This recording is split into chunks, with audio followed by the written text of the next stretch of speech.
Pancakes, healthy food. Alright, so I'm starting us off with an easy one here. Pancakes in themselves are mostly empty energy, calories, etc. And when you add maple syrup, you're in for a seriously unhealthy situation.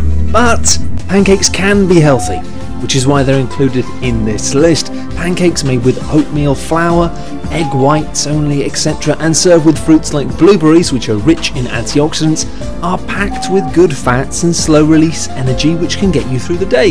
In fact, well-made healthy pancakes can be better for you than most of the foods on this list.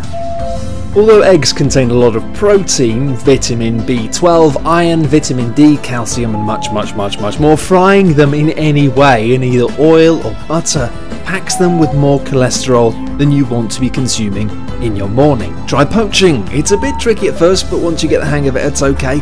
Tiny drop of vinegar in the water makes a big difference, or failing that, boiling them, which is harder to get wrong. And in that way, you'll get all of the eggy goodness with just a fraction of the cholesterol. Breakfast biscuits are a relatively new and awful craze from cereal manufacturers who've seen the popularity of cereal bars decrease in recent years. They boast convenience and slow-release energy, which is designed to get you right through until lunchtime, but the facts are actually quite different. A survey of 39 products found in UK supermarkets found that almost half have the same or more sugar than a 30-gram serving of Cocoa Pops, which contains 3 teaspoons of sugar. Now, sugar does give you energy, of course, but it releases it super fast, meaning that you crash early. Couple that with bleached flours and fattening toppings, and you're looking at pretty bad breakfast fun. Breakfast biscuits, come on, you're eating biscuits. Let's not be silly. Rather than skipping breakfast or stopping off at those all too tempting fast food joints, you may be tempted to pick up a packet of instant oatmeal, which you throw in the microwave and enjoy. It is better than getting fast food, but it should be noted that it's not terribly good for you either. Instant oatmeal is low in both fibre and proteins, which means that you'll be desperate to eat again by mid-morning. Couple that with the amount of added sugar, you might be better off trying something else completely. Look for non-flavoured oatmeal with 4 grams of fibre and 5 grams of protein per serving. Better still, just make your own with oats, pure, unadulterated oats. Top it with some blueberries, blackberries or even strawberries if you're feeling a bit decadent. It's not as quick, but it's still pretty quick, and at least it's actually good for you.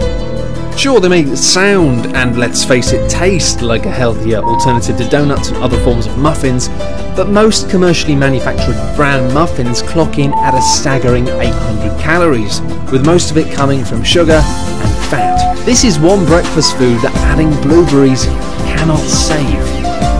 Your daily dose of caffeine in the morning might be the most important part of the day. It's certainly the most important part of mine, but many of us use it as a substitute for actually eating. And how many people have you spoken to who say they can't start the day without a cup of coffee? Now, while the caffeine kick might wake you up, if you're relying on coffee, especially those fatty coffee shop jobs full of whole milk, to get you through the morning on its own, then you're not achieving all you can. Coffee itself is good for you though. It's believed that it boosts memory, lowers the risk of Alzheimer's, heart disease and Parkinson's, and increases your metabolism. So there's no reason to cut it out of your breakfast, just drink it alongside some actual food. Toast and margarine might seem healthy. I mean, after all, it doesn't contain saturated fat or sugar. Fantastic, right? Well, wrong. Most of the flour in commercially made breads is refined, meaning that you get very few nutrients and basically no fibre. 2 of bread's main can spike your blood pressure, and it means that you may also be inclined to eat more at your next meal. Margarine, meanwhile, has trans fats, which are some of the most unhealthy things that you can eat. Manufacturers create trans fats by adding hydrogen to vegetable oils in order to make them appear more like saturated fats, which are solid at room temperature. Studies are yet to prove that saturated fats cause harm, but trans fats are definitely bad for you. There's a massive amount of evidence that trans fats are highly inflammatory, increase your risk of disease, and also they just stick around in your body in weird places and make you lumpy, and won't go away when you exercise. Stay away from them. Not fruit juice, I hear you cry. Please leave me with my delicious fruit juice. I'm sorry. Yes, fruit juice is a terrible breakfast. If you're trying to avoid hunger, weight gain, and chronic disease, you are trying to avoid those things, aren't you? You're supposed to. Anyway, many fruit juices on the market contain staggeringly little juice, just loaded with sugar, or worse, high fructose corn syrup, which may make it taste delicious, but it's also going to increase your chance of type 2 diabetes by a lot. Scientifically, just a lot. And even 100% fruit juice contains a lot of natural sugar too. And although it's better for you, consuming large amounts of it can also affect your weight and health. There's no fat or fibre in fruit juices to slow down absorption, meaning that your blood sugar will rise very quickly and crash even quicker. Don't try to substitute juice for food. Freshly squeezed juices are obviously better, but don't look beyond water as a breakfast accompaniment. Water is good, and the thing is with fruit juice is if I sat you down in front of 12 oranges and told you to eat them, you probably wouldn't, but you can get through that amount of juice in no time at all. It's just too much sugar. White bread delivers very little nutritious value. Yeah, I'm sorry, white bread, I said it, go. When a grain is refined, such as in the making of flour for white bread, the outermost and innermost layers of the grain are removed. This removes the fibre and about 25% of the protein, leaving behind the starch, says Erin Polinsky-Wade. Now, due to the low amounts of the fibre and protein that help to slow digestion, white bread is digested and absorbed very quickly, leading to blood sugar rising very sharply indeed.